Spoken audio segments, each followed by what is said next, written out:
Я хочу задать вам вопрос. Простите, если я буду неделикатна. Вы кто по национальности? Я удмуртка.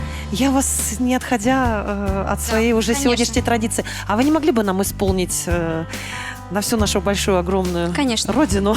Вообще не проблема. Я очень люблю Смотрите, с удмуртские какой песни. радостью она уже это делает.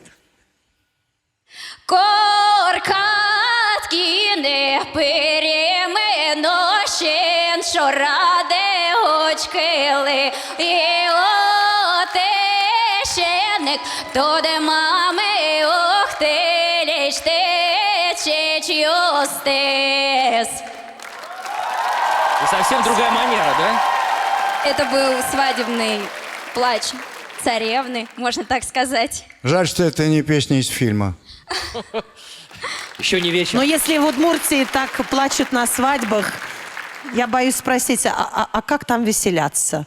Кстати, я приезжала в ваше местечко на машине, я помню его хорошо.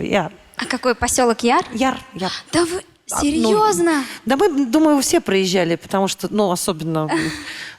Кто не был в поселке Яр? Поднимите руку. Она Там идет дорога просто, когда поедешь по Удмуртии, как раз-таки. Да, она главная дорога. Какая молодец. У нас главная дорога. Правильно, так о своей родине и надо говорить.